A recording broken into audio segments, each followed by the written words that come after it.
Bismillahirrahmanirrahim. Assalamualaikum warahmatullahi wabarakatuh. Alhamdulillahillazi hadana li hadza wa ma kunna linahtadiya laula an hadanallah. Asyhadu alla ilaha illallah wa asyhadu anna Muhammadan abduhu wa rasuluh la nabiyya ba'da amma ba'du. Puji syukur marilah kita ucapkan kepada Allah Subhanahu wa taala karena telah memberikan kita nikmat serta rahmat kesehatan sehingga kita dapat berkumpul pada Zoom meeting pada hari ini. Dan tidak lupa pula kita kirimkan salawat beriringkan salam kepada Nabi besar kita, yakni Nabi Muhammad Sallallahu Alaihi Wasallam. Allahumma sholli ala Muhammad wa ala ali Muhammad. Yang terhormat Ibu Erda Muhartati, SSI, MSI, selaku dosen pengampu mata kuliah Anatomi Tumbuhan.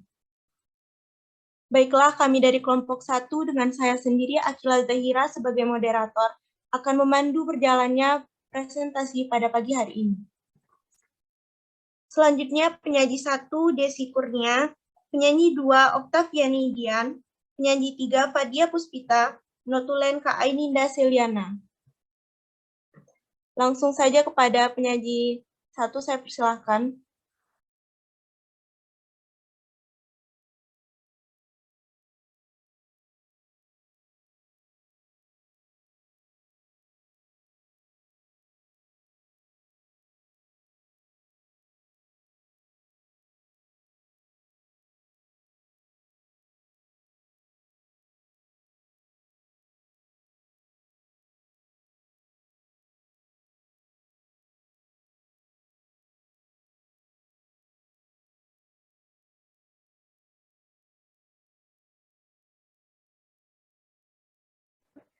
Baik, di sini saya akan membacakan materi.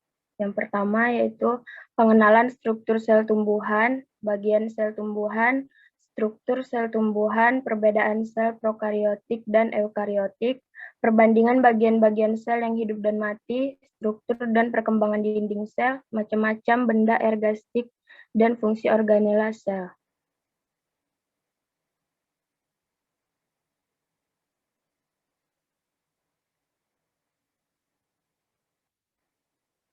Yang pertama ada pengenalan struktur sel tumbuhan.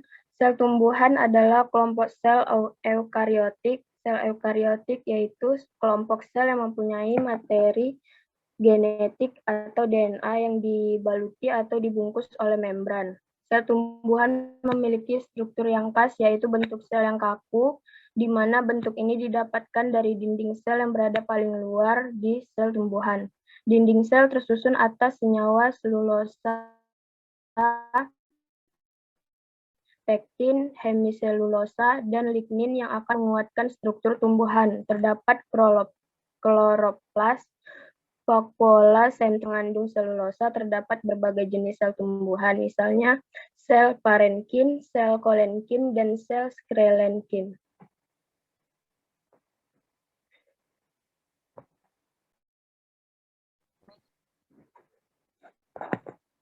Selanjutnya bagian-bagian sel.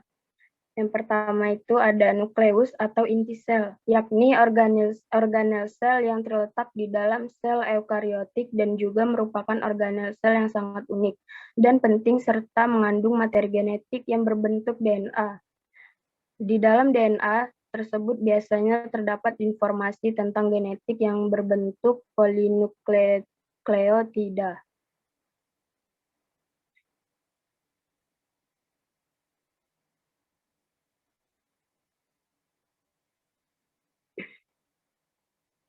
Yang kedua ada retikulum endoplasma, merupakan organel sel penghubung antara nukleus dengan sitoplasma di dalam sel tumbuhan yang pada dasarnya itu merupakan jaringan interkoneksi. Retikulum endoplasma berbentuk layaknya ruangan labirin. Membran pada retikulum endoplasma terlihat berliku-liku. Ada dua macam retikulum endoplasma, yakni retikulum endoplasma kasar dan retikulum endoplasma halus. Retikulum endoplasma kasar permukaannya ditempeli dengan butiran-butiran ribosom, sedangkan retikulum endoplasma halus tidak sama sekali ditempeli ribosom.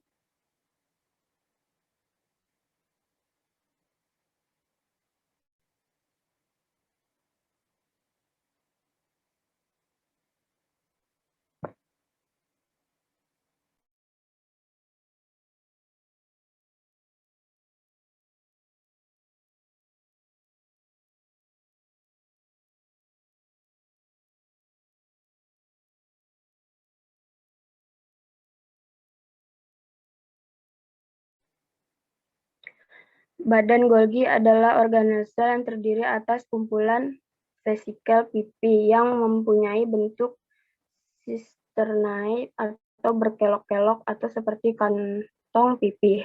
Badan Golgi terdiri atas suatu sistem tumpukan sisterna bulat pipi yang masing-masing dibatasi oleh unit selaput halus. Setiap tumpukan disebut badan Golgi atau diktiosom.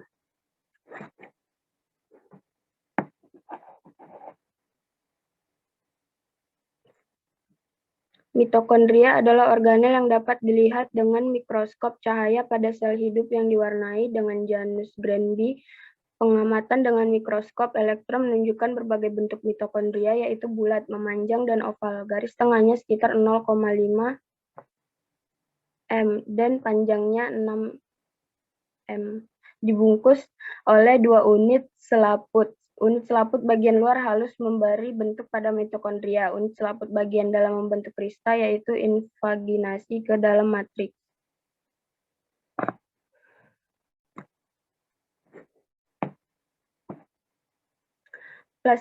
Plastida adalah organel yang khas pada sel tumbuhan dan tidak terdapat dalam sel hewan. Bentuk, ukuran, dan pigmentasinya bermacam-macam. Plastid yang penting adalah kloroplast, kromoplast, dan leukoplast.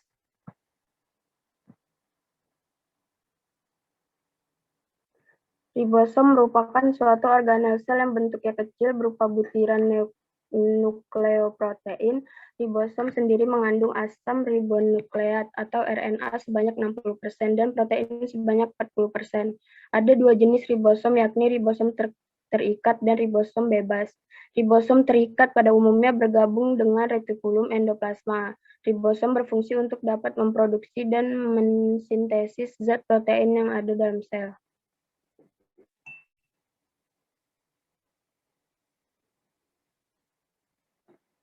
Mikrotubulus adalah suatu organel sel yang mengandung molekul-molekul protein yang tersusun secara melingkar seperti pegas. Bentuk mikrotubulus yakni tabung panjang dan tidak mempunyai cabang serta memiliki sifat kaku sehingga bentuknya tidak berubah-ubah. Mikrotubula berbentuk lurus, memanjang, kosong, dan tersusun atas subunit protein membulat atau globular. Diameternya antara 23 sampai 27 nm. Mikrotubula terdapat di bagian tepi sitoplasma dekat dengan dinding sel yang masih tumbuh dan tipis dalam mitosis dan meiosis dan dalam fragmoplas yang terdapat di dalam sel anak pada waktu telofase. Selanjutnya akan disampaikan.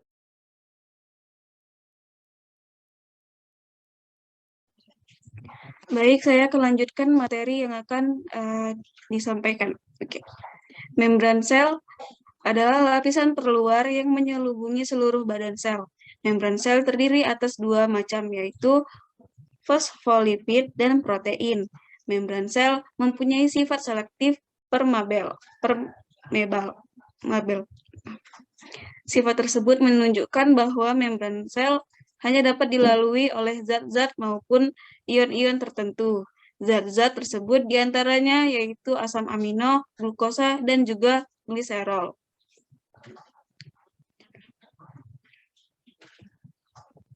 Selanjutnya adalah dinding sel. Dinding sel merupakan bagian yang hanya ada pada sel tumbuhan dan merupakan bagian terluar dari sel. Dinding sel tersusun atas polisakarida yang terdiri atas hemiselulosa, dan dinding sel ini dibentuk oleh diktiosom. Lalu fungsi dinding sel ini sendiri sebagai terginitas sel atau kekakuan sel. Dinding sel dapat membuat bentuk sel tetap. Lalu di sini ada struktur sel, bisa dilihat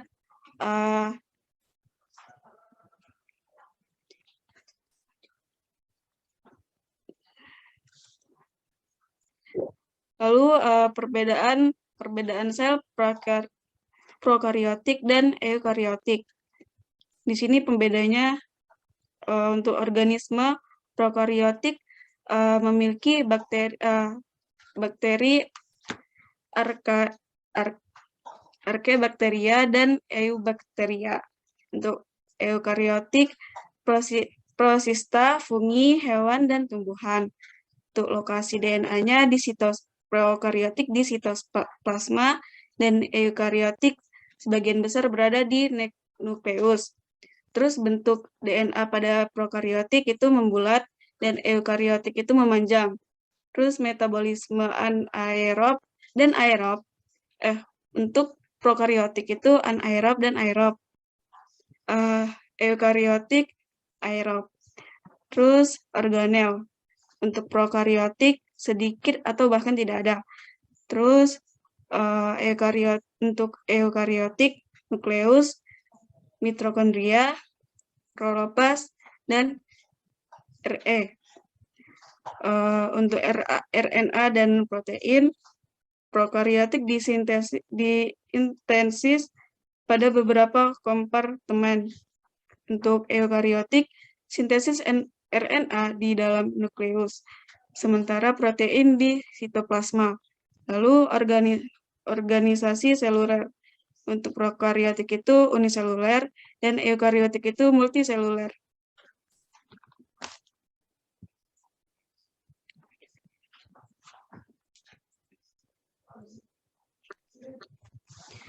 Lalu perbandingan sel hidup dan sel mati. Sel hidup adalah sel yang masih menunjukkan aktivitas kehidupan yang ditunjukkan dengan adanya bagian-bagian protoplas dalam sel, atau dengan adanya hasil metabolisme yang berupa bahan ergastik.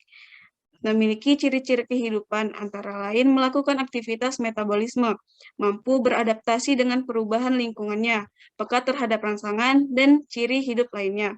Suatu sel hidup harus memiliki protoplas, yaitu bagian sel yang ada di bagian dinding sel.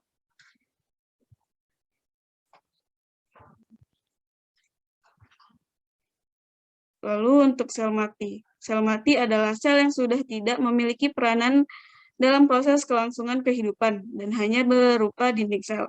Pada sel mati tidak dijumpai adanya organel-organel di dalam, hanya berupa ruangan kosong saja.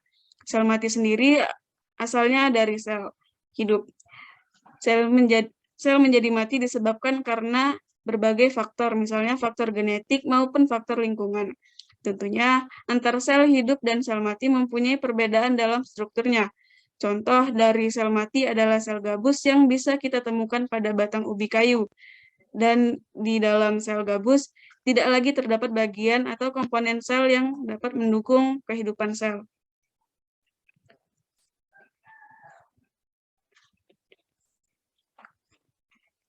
Lalu struktur dan perkembangan dinding sel. Yang pertama itu lamela tengah atau lapisan antar sel. Lamela tengah terdapat di antara dua dinding primer dari dua sel yang merupakan senyawa yang tanpa bentuk, amorf. Lalu dinding primer adalah dinding sel pertama yang berkembang pada sel baru. Dinding primer merupakan bagian dinding sel yang berkembang dalam sel selama sel mengadakan pertumbuhan. Lalu dinding sekunder dibentuk di sebelah dalam dinding primer. Sebagian besar trakeida dan serabut mempunyai 3 lapisan dinding sekunder, yaitu lapisan luar, lapisan tengah, dan lapisan dalam.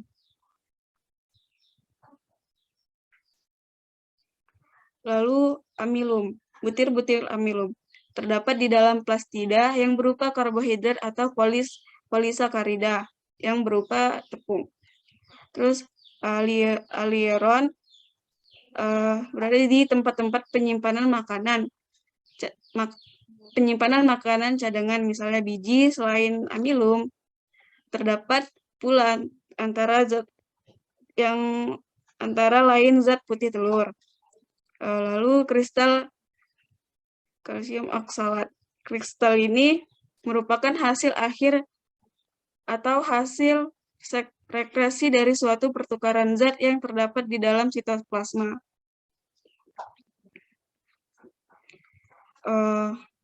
Macam-macam benda ergastik.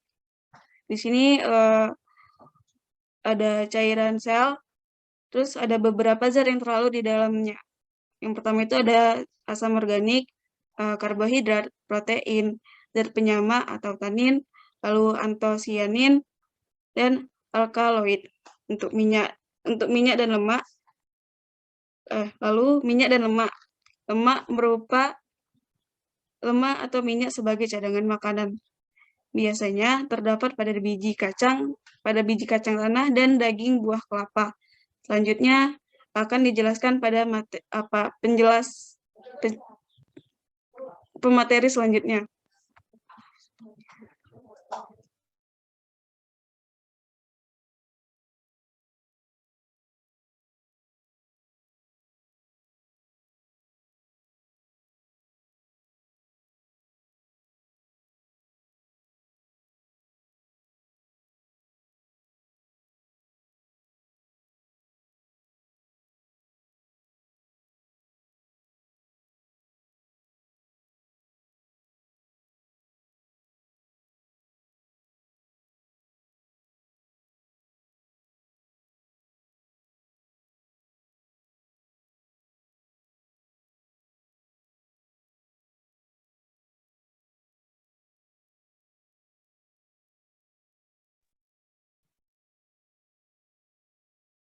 Baiklah, selanjutnya akan saya lanjutkan, yaitu fungsi organela sel tumbuhan. Yang pertama yaitu fungsi inti sel atau nukleus.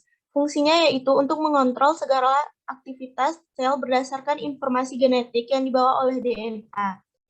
Informasi genetik ini nantinya akan diturunkan ke generasi selanjutnya, sehingga bisa dianggap bahwa nukleus merupakan organel terpenting dalam sebuah sel. Nukleus berfungsi untuk mengkoordinasi proses metabolisme, misalnya pertumbuhan sel, pembelahan sel, dan sintesis protein. Yang kedua yaitu ada RE, fungsinya menghasilkan atau melakukan sintesis protein yang dibutuhkan oleh sel. Yang kedua, menyalurkan bahan genetik antara inti sel yaitu nukleus dengan sitoplasma. Yang ketiga, sebagai alat transportasi zat-zat di dalam sel itu sendiri. Selanjutnya ada badan Golgi, fungsinya itu sebagai alat sekresi pada sel yang di dalamnya terjadilah sebuah proses perubahan dari enzim yang tidak aktif menjadi enzim aktif. Sebagai tempat penyimpanan sekunder protein dan juga zat-zat lain yang berasal dari RNA. Selanjutnya ada mitokondria. Mitokondria ini sebagai tempat respirasi aerob dalam pembentukan ATP dan juga sebagai sumber energi. Karena fungsinya tersebut, mitokondria dikenal dengan the powerhouse of cell atau gudang penghasil energi pada sel. Selanjutnya ada plastida. Fungsinya itu untuk fotosintesis dan juga untuk sintesis asam lemak dan terpen yang diperlukan untuk pertumbuhan sel tumbuhan. Selanjutnya ada ribosom, fungsinya yaitu tempat terjadinya sintesis protein. Selanjutnya ada mikrotubula, fungsinya sebagai media transportasi zat, menjaga tekanan di dalam sel, dan membantu replikasi kromosom. Selanjutnya ada membran sel, fungsinya untuk melindungi bagian dalam sel dan membatasinya dengan lingkungan di luar sel. Dengan sifat selektif, permeabel, maka membran sel juga berfungsi untuk mengatur keluar dan masuknya suatu zat yang menuju ke dalam atau keluar meninggalkan sel, sehingga zat-zat berbahaya dari luar sel tidak dapat masuk ke dalam sel. Selanjutnya ada dinding sel, fungsinya itu sebagai penghalang untuk masuknya patogen seperti virus, bakteri, jamur, dan protozoa ke dalam sel. Selanjutnya, ini memberikan perlindungan kepada protoplasma terhadap kerusakan mekanikal. Dinding sel menjaga tidak bisa masuk atau keluar dari bahan sel. Selanjutnya, sebagai apoplast, yaitu difusional bebas di luar membran plasma, yang permeabel terhadap air dan mineral terlarut di dalamnya.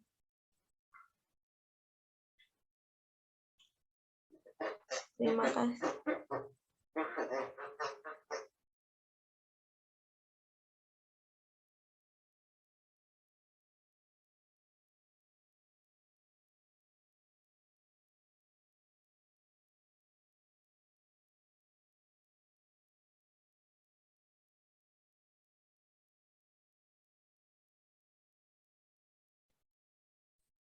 Baiklah, selanjutnya saya akan mengirimkan link Zoom yang kedua untuk lanjutannya, karena link Zoom ini tinggal 1 menit lagi.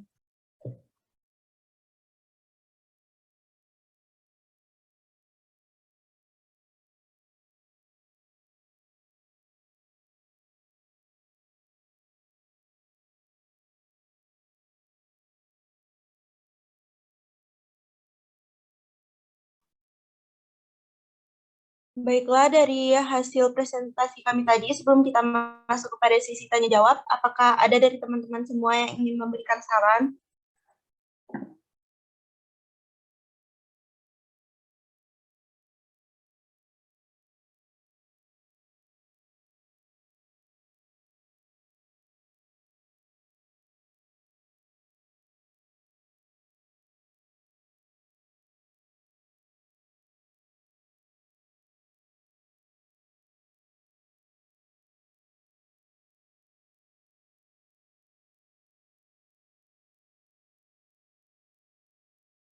Jika tidak ada, kita masuk saja kepada sesi tanya-jawab. Apakah dari teman-teman semua ada yang ingin bertanya? Kami menampung 3 pertanyaan. Izin bertanya, Naji.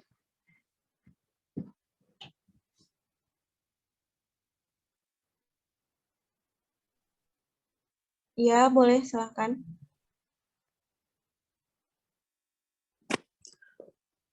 Perkenalkan, nama saya Wanda Kristi Utama.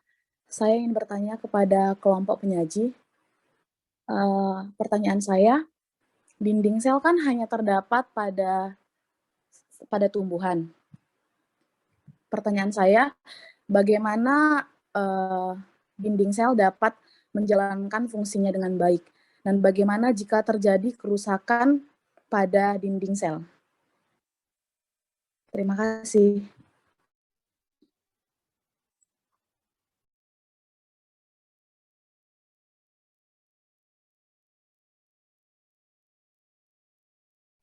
Terima kasih kepada Kak Wanda yang telah bertanya. Mungkin saya akan mengulang kembali pertanyaan Kakak. Apakah maksud pertanyaannya ini, dinding sel kan hanya ada pada tumbuhan. Lalu apabila jika ada terjadi kerusakan pada dinding sel tersebut, bagaimana? Begitu ya, Kak?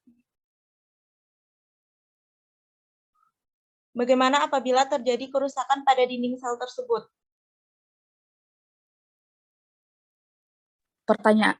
Pertanyaannya, bagaimana dinding sel? Yang pertama, bagaimana dinding sel dapat menjalankan fungsinya dengan baik? Yang kedua, bagaimana jika dinding sel tersebut terjadi kerusakan?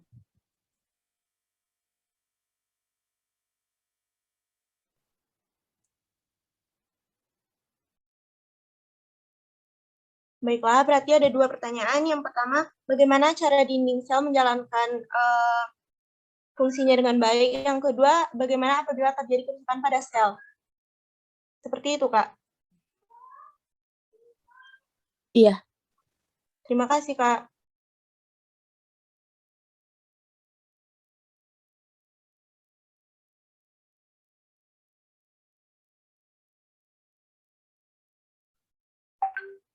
Baik, untuk pertanyaan yang kedua kepada Ibnu Bimo. Assalamualaikum warahmatullahi wabarakatuh. Perkenalkan, nama saya Ibnu Bimo Waifatullah dari kelompok 7. Izin tanya kepada kelompok penyaji. Enzim apa yang terdapat pada lisosom dan apa peranannya?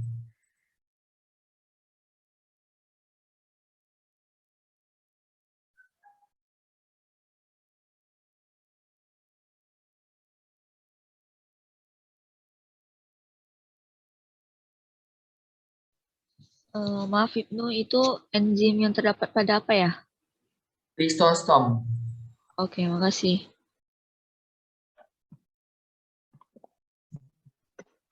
Baik, terima kasih pertanyaannya. Akan saya ulangi kembali. Berarti enzim apa yang terdapat dalam lisosom dan apa peranannya? Ya, benar. Oke, terima kasih. Selanjutnya pertanyaan ketiga kepada Hermila. Assalamualaikum warahmatullahi wabarakatuh. Izin bertanya kepada kelompok penyaji. Tolong jelaskan apa itu yang dimaksud dengan benda ergastik serta andilnya dalam sel tumbuhan tersebut. Terima kasih.